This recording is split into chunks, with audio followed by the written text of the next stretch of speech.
Hi guys, Jurassic Junkie here, and I have one more shift until I finish working for that place that I work for. Welcome to the Friday Night Rant.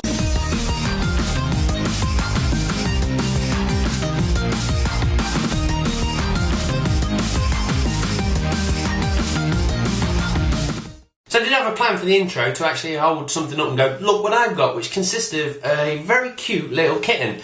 And the reason for it is me and Joe went to the pub and we found a stray cat and it looked like it was going to die, its bones were sticking out and all that crap. It was like, you know what, let's save the cat, and we brought it back home, and then next minute it spat 6 kittens out. So yes, I've now got a cat as well as a stray cat and 6 kittens, and I was going to use one and say, look what I've got, so cute, and it just started screaming, and then the cat come in and tried to bite it and it all went to shit. So to be fair, the plan of showing off a kitten has gone well out the window.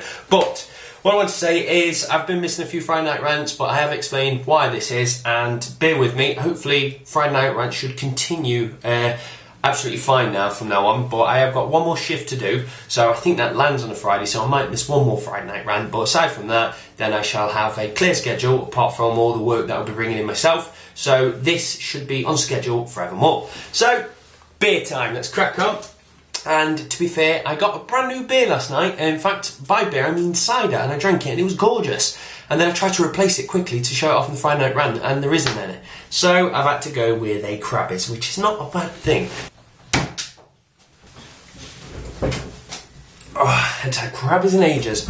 Kitty and Krabby's aside, let's crack on with some gaming stuff. So Nintendo have done the Wii U conference, telling us a bit of what's coming out, what we're getting in the box and stuff like that. To be fair, there's nothing really that I major want to talk about. The only thing I kind of feel let down by that, they were saying that you're going to get an 8GB hard disk space actually on the Wii U, unless you buy the deluxe, and then it'll be 32. I've just checked, yeah, 32 gig.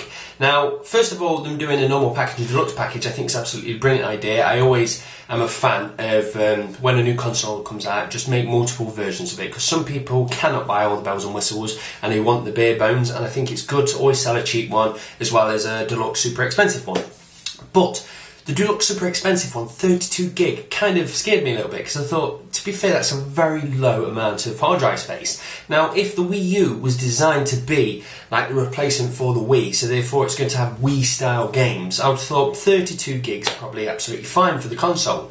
But with the Wii U now trying to contend with PlayStation and Xbox, it means that they're obviously going to be playing PlayStation and Xbox games such as Mass Effect and Call of Duties and stuff like that. Now, if they're actually going to be having games like Call of Duty, they do a lot of DLC. Now, I don't know if every piece of DLC that comes out for the normal consoles will also come out for the Wii U, but you probably guess that's the case. Now, Battlefield, I'll go on to why I've just purchased that back in a minute, but Battlefield I bought back, and that at the moment is kicking out about, I think, 6 gigs worth of DLC at the moment. I think you get your 2 gig update, your 2 gig map pack expansion, and there's another one that's just come out which is probably around about 2 gig. So that's 6 gig all alone just in that one game on DLC.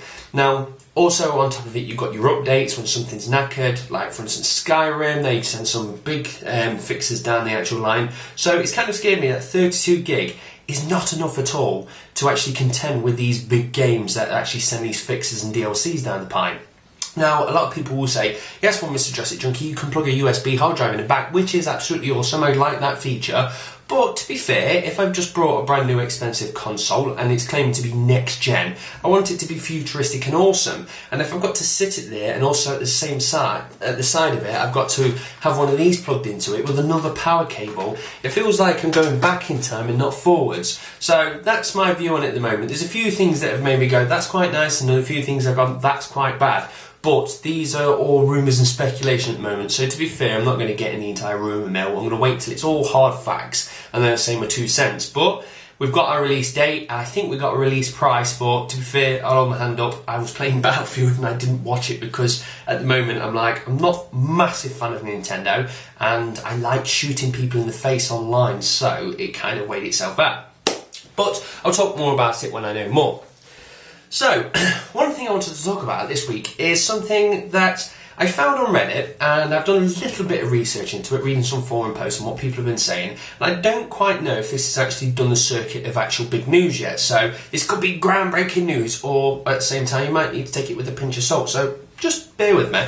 And what it is Activision / Blizzard have this game called World of Warcraft. I don't know if you've heard of it, but it's fucking massive. So everyone obviously plays it, and a lot of people spend time obviously doing screen captures or actually doing video of it or live streaming the actual content on the actual game. Now, one person went along and he was actually looking at one of his screenshots and noticed something which was quite weird. He was like, what's that? And he used some software to enhance the actual image. And it's like a barcode / like QR code secretly embedded in the image. So he thought that was quite weird, went to a forum and said to some people, look what I've kind of just discovered in this image of the game that I'm playing.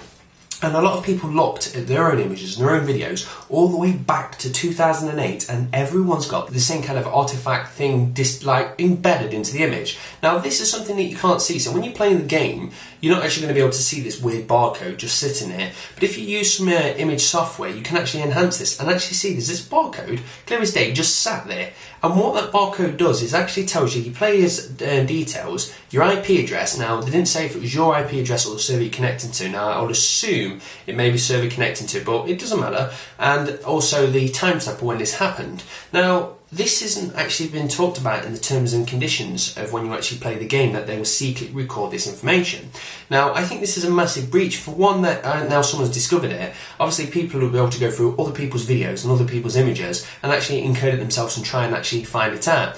Now, like I say, this isn't got big news at the moment, but I have actually gone onto a forum and there's lots and lots of people trying to encode, decipher what all these codes mean, but you can actually see that there's this weird barcode thing in there. Now, I haven't seen an image which is just perfect and then just been transferred. I've just seen when they've actually got the image and they've done the magic on it. So I'll probably chuck a few images up now which will make no sense to anybody, but what I'm going to do tomorrow morning when I get up, I'm actually going to do a massive amount of research for it and actually see if I can write something up about it on Gaming Unity. So if you want to know more about it, check Gaming Unity in the morning. I'll probably put a post on there. But if that's the case, if this is true, this is a massive breach really of Activision just recording this information and not telling anyone, because the reason for it, why they would do it, would be, for instance, if somebody was hacking and was doing something against the terms and conditions of the game. Obviously, some people decide to record it and brag about it and put it onto YouTube and say, this is how you can kind of glitch this game. And the thing is, Activision then can go in and decipher this actual message, which is secretly encoded into the image,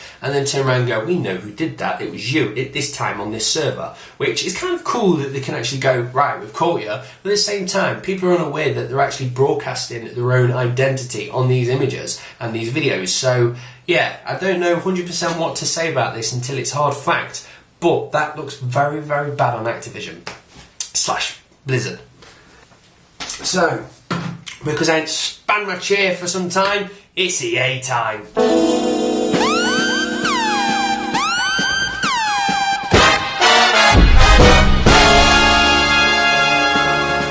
So, EA, they've been showing the face of it in the news this week.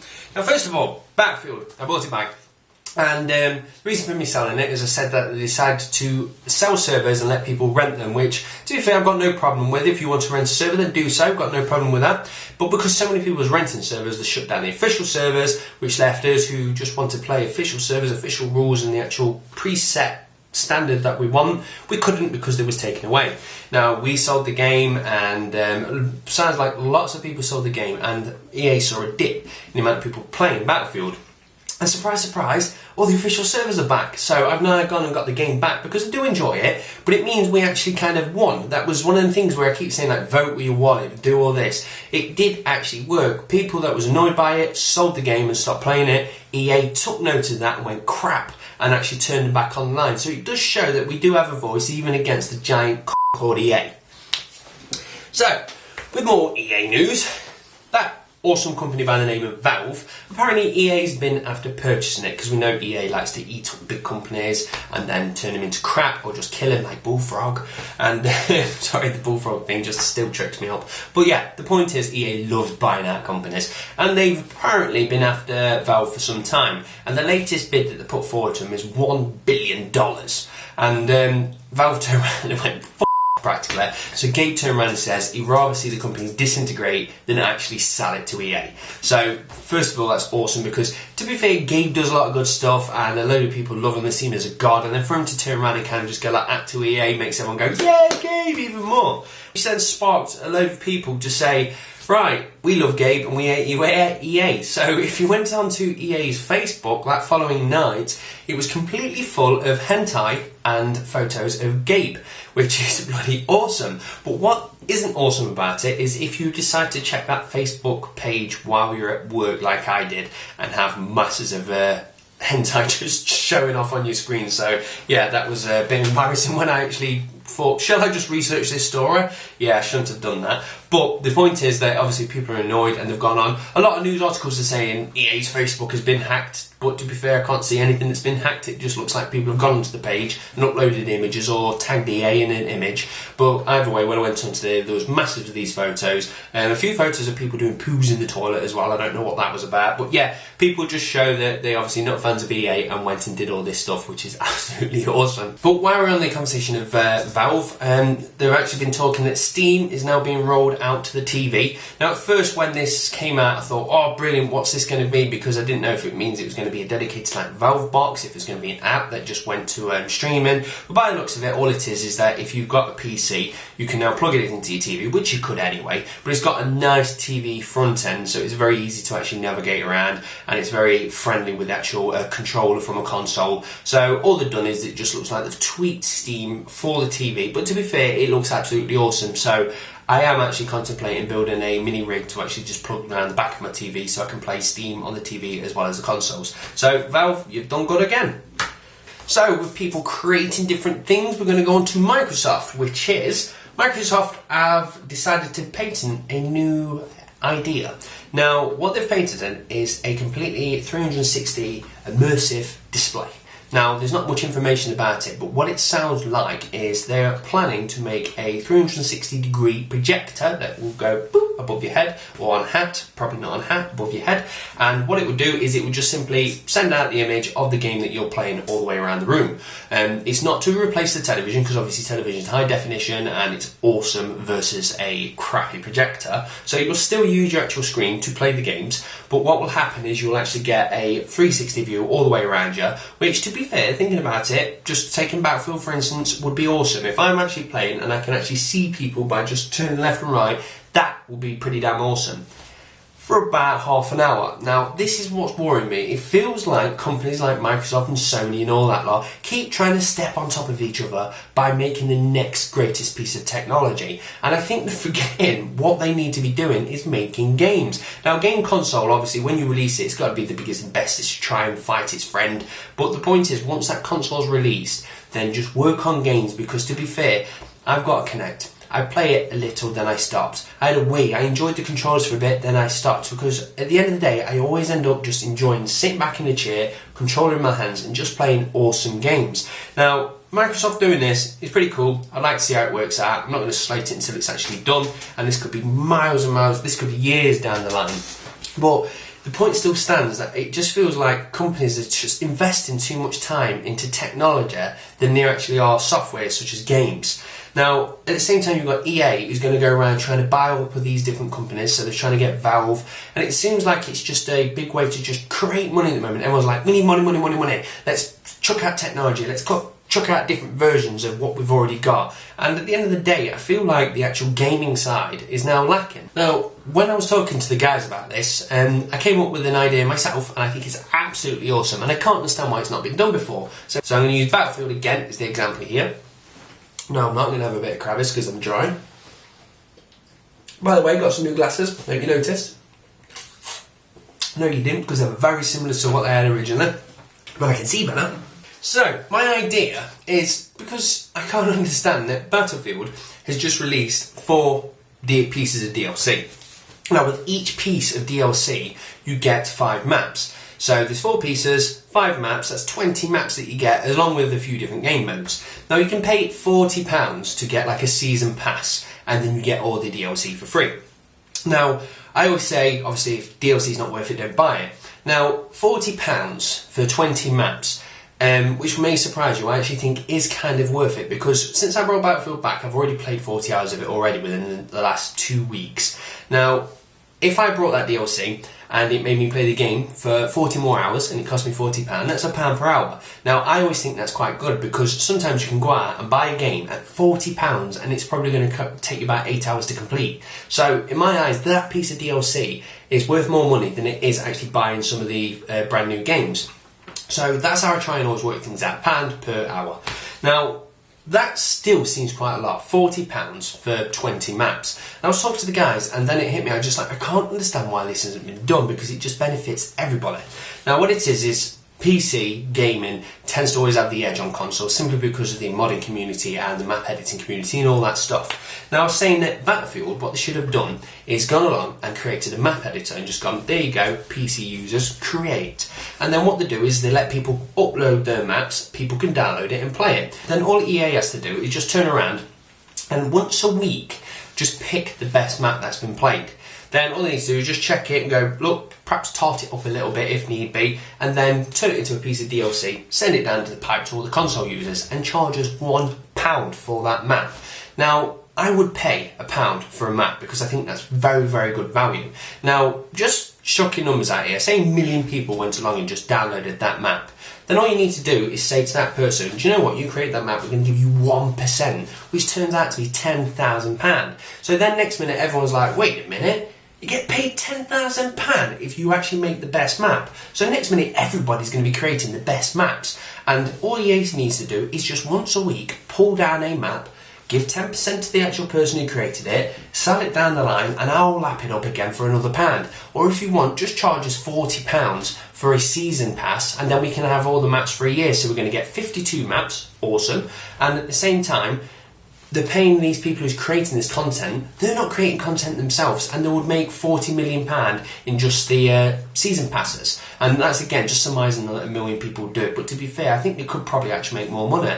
So I don't understand why it's doing it, because you're going to get happy gamers that are going to get cheap and constant DLC, which to be fair is awesome. Then you've got EA that's kind of redeeming themselves because we hate them, but if they kind of did this, like, oh, you're rewarding the guys that made the maps and you're bringing us cheap DLC, cheers EA, so it kind of fixes their name. And it also probably make people buy the game more, because at the end of the day, for instance, if you've got Call of Duty versus Battlefield and you kind of weighing it up, then you think, actually, I'll get Battlefield because they sell their maps, don't they, at £1 or a season pass for 40, so 52 maps for 40 quid. And I think it would be awesome. And I don't understand why companies aren't trying to do more user content, saying you submit the content, if it's good, you get a tiny little wedge, but to be fair, 10 grand to anybody would be awesome. And we're giving out loads of DLC, so I just don't understand why companies aren't going down that route, instead of going around going, we've made a new piece of technology, and it sits on your head and flashes every time you get shot. I just don't know why all the drive at the moment is at technology and not at the software side. So that's practically me done now. I've ranted on for 18 minutes, probably bring it down to 15. I'm going to kick back and yeah, I just feel like the gaming side is lacking. So let's bring it on to the question of the week, which is, what's your major bugbear at the moment with gaming? Do you think it's that gaming is too expensive? Do you think consoles are coming out too fast, too slow? Or do you think there's a lack of games at the moment? Now for me, I just think the games that are being churned out at the moment are very generic. You've got a lot of FPSs, you've got Mario being reinvented every couple of months, you've got a lot of the same stuff. Now obviously someone's going to say, what about this game? And there's always that odd game which is different. But when I went in town today, I went in with £30 and says, I'm going to come out with one game and I want something completely different. But in the end I came out of town with a pirate RPG, because that's the only thing I could find which is different to what I've played within the last year. So it was Risen 2 I think it was, which to be fair looked pretty damn cool. But yeah, it was quite hard for me today to find a game that felt different to all the other games. So what's your biggest problem with gaming at the moment? What do you think we are lacking? So that's it guys, I'm going to love you and leave you. I'm now off for 2 weeks, so hopefully Friday Night Rants will flow, hopefully get some more videos out as well, and then I should be quitting my job and panicking that I've got no proper source of income. So yeah, you may see me drinking myself into an early grave. Thank you very much for watching guys, cheers, bye.